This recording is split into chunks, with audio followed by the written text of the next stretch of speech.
For decades, the world believed there was only one path to success: the Western path.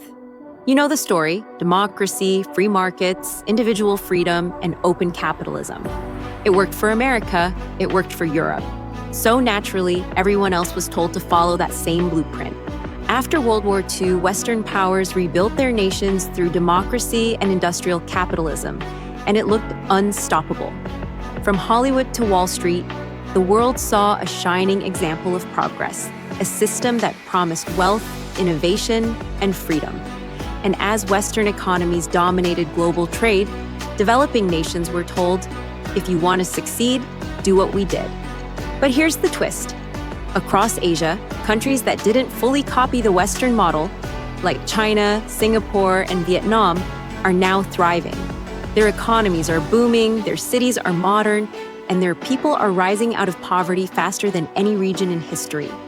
Asia now contributes more than half of global economic growth, and many of its societies are proving that prosperity doesn't need to look Western at all. So the big question is, did Asia succeed because it copied the West, or because it didn't? Let's explore why Asia doesn't need to copy the West to succeed, and how this region is now shaping its own model for the 21st century. Number 1, the myth of Western superiority: why Asia took a different road. For much of the 20th century, Western nations were seen as the gold standard of progress. They were richer, more advanced, and politically dominant, and that created a belief that Western-style democracy and capitalism were the only paths to success. After World War II and the colonial era, many Asian nations were newly independent, and they faced a tough choice. Should they copy the Western model or create their own? Most Western advisors told them to liberalize their economies, privatize industries, and embrace political freedom. But some Asian leaders thought differently. Lee Kuan Yew in Singapore, for example, believed that copying the West blindly wouldn't work in Asia. He argued that Asian societies were different, more community-oriented, less individualistic, and more disciplined. So Singapore built a system that combined Western efficiency with Asian values: meritocracy, order, and collective progress. And it worked. Within one generation, Singapore went from a struggling island with no natural resources to one of the richest countries on Earth. Meanwhile, China followed its own unique path: socialism with Chinese characteristics. Instead of privatizing everything, it kept the state in control of strategic industries while opening up the market to private entrepreneurship. Today, China is the world's second-largest economy and a global leader in manufacturing, AI, and green technology. The lesson? Asia didn't reject Western ideas, it refined them. It proved there's no single model of success, and that modernization doesn't have to mean Westernization. Number 2, the Asian governance model: competence over ideology. Here's something that truly sets Asia apart. Its governments often prioritize competence over ideology. While Western democracies frequently change leaders every few years, Asian governments tend to think in decades. In places like China, Singapore, and Vietnam, leaders are selected and promoted based on performance, not popularity. They're expected to deliver growth, stability, and social harmony. And if they fail, they're replaced quietly, not through chaotic elections, but through internal merit-based systems. Take Singapore again. It's one of the least corrupt and best-run countries in the world, not because it holds flashy elections, but because it runs the government like a company. Every ministry has key performance indicators, long-term planning, and accountability. The focus isn't on winning votes, it's on solving problems. China uses a similar model on a larger scale. Its Communist Party isn't democratic in the Western sense, but it's extremely meritocratic. Officials start at the local level, and only those who perform well rise to the top. It's like a career ladder, where your track record matters more than your political slogans. This approach may seem unfamiliar to Western audiences, but it's hard to argue with results. Asia is home to some of the fastest-growing economies, most efficient cities, and lowest levels of political instability. In short, Asian governance often trades ideological purity for pragmatism, and that's one of the main reasons it works. Number 3, the power of culture: community over individualism. Another key reason Asia doesn't need to copy the West is cultural strength. Western societies often value individualism, personal freedom, independence, and self-expression. But across Asia, the focus has long been on collective well-being, family, harmony, and responsibility to others. This mindset comes from thousands of years of philosophy, Confucianism, Buddhism, Taoism, and Hinduism, which emphasize balance, respect, and duty.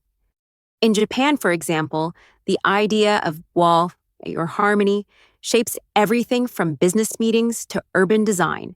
In South Korea, teamwork and group success often matter more than personal recognition.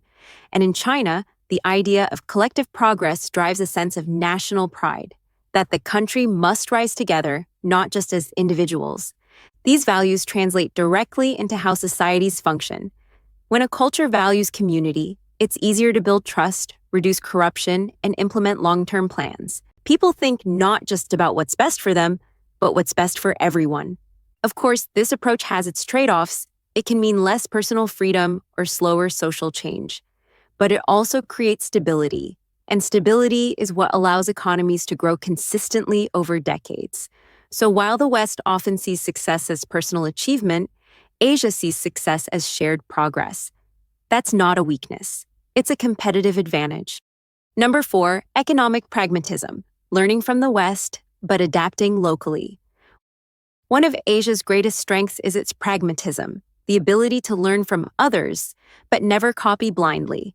When Japan rebuilt after World War II, it studied Western manufacturing techniques, but improved them. That's how the concept of kaizen, or continuous improvement, was born, turning Western industrial ideas into something uniquely Japanese. When China opened up under Deng Xiaoping in the 1980s, it didn't copy American capitalism. It created market socialism, keeping the Communist Party in charge while unleashing private enterprise. Deng famously said, "It doesn't matter if the cat is black or white, as long as it catches mice." That one sentence defines Asia's pragmatic mindset. What works, works. Vietnam followed a similar path.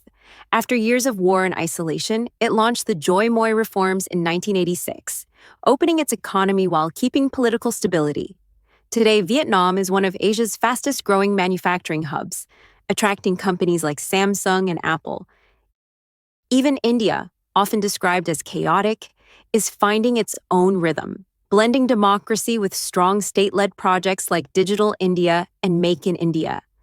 Across the region, the same pattern appears. Asia studies the West, borrows what works, and throws away what doesn't. That's not imitation, that's adaptation. And adaptation is often the key to survival and long-term success.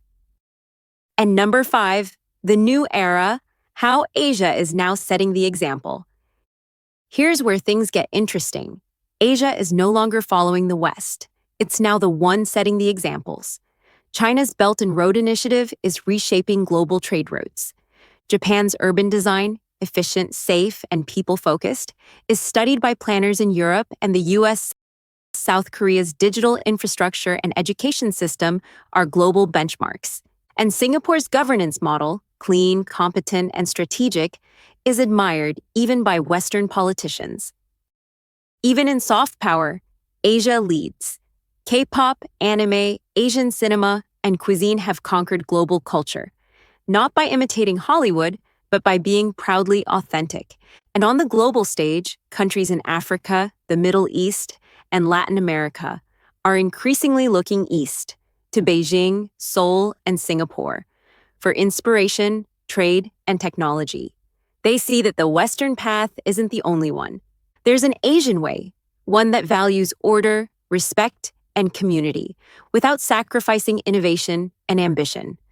The 20th century belonged to the West, but the 21st century, it's looking more and more Asian. Not because Asia copied the West, but because it learned, evolved, and built something entirely its own. Asia's rise isn't about rejecting the West, it's about rewriting the rules of success. For too long, the world was told that progress had a single face, a single flag, and a single language. But as we look across Asia today, From the skyscrapers of Shanghai to the innovation hubs of Bangalore and the efficient streets of Singapore, we see a region that's proving prosperity can take many forms. What makes Asia's story remarkable is that it's rooted in balance, between tradition and modernity, between global openness and local identity. It's a region that learns from the world but never loses itself. While the West often exports its ideas, Asia absorbs, adapts, and transforms them, crafting something entirely its own. The Western model may have defined the last century, but as Asia continues to rise, confident, connected, and culturally grounded, it's becoming clear that the next chapter of global progress will be written in more than one language. And maybe, just maybe, the world is ready to listen to Asia's version of success. Now, what do you think? Do you agree with this video? Tell us what you think by leaving your thoughts in the comment section below. If you like this video, don't forget to hit the like button, and most importantly, subscribe to our channel for more interesting videos.